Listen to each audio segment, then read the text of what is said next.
Thank you for joining us. I'm Edward with Everything Kayak, and today we're going to walk through the Solo Skiff.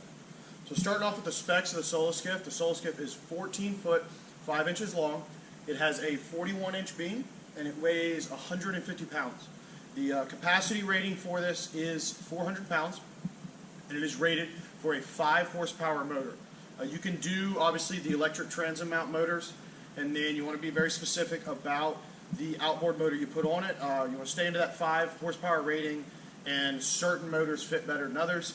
You can check out their website for specs on shaft lengths as well as the different motors that do fit properly. But we're going to go ahead and walk through the model today. Starting off, we do have a nice clean T-handle in the front for loading that up. Coming down, they've got their logo. What we're going to see here is it's kind of a round flat spot. This is a preset, so if you do want to add a hatch, I believe it's a 6-inch hatch. There's a couple different models on the market. You can hit them up, and they do have a preferred hatch for that setup. Here we are going to have an insulated compartment. Flip that off of there. So this is gasketed. That's going to allow us to kind of seal that up. And what we're seeing is there is a drain hole here. So this passes all the way through the boat. You can use this for beverages, fish, bait. You can. We've even seen folks doing aerators on here for live bait. Move that off. Do have a quick bungee.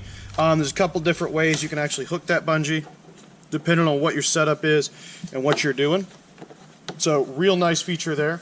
Moving on down, we do have some slips here. So any water that's going to come up and insert next to that hatch is going to ride out. We're going to have our orifices down here for our rod tubes. That's going to allow us to store. That is a solid tube on either side that goes all the way up to the bow. Moving through the floor.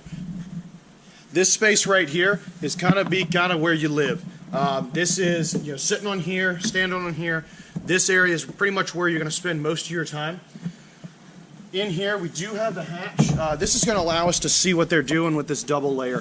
So we have the polyethylene, the standard stuff you're used to on the exterior, and then we're going to have a double layer of foam here. This is going to give us both flotation, but the reality is we're getting a lot of rigidity out of this double layer, and that's going to really increase the density of this craft.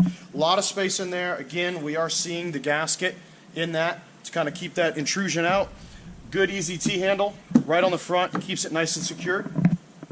So this podium here, we get a lot of questions about, what can I put on here, what kind of seat, and the nice thing we enjoy about these Solo Skiffs is this is what you're looking at out of the box, and that gives you the variation to do a pad. You can do a full seat mount, all kinds of options and choices for whatever you want to do for that center set. And then moving on down, we are going to see the U.S. Coast Guard, the capacity plate. This is going to do for load capacity as well as horsepower. Our serial number and our transom here for mounting that motor. It's going to be open across the back with our carry handle right off of the stern. This carry handle, as well as your draft options, are why you're going to be very specific about the shaft length on that motor. So guys, this is the Solo Skiff, and we thank you for joining us. Cheers.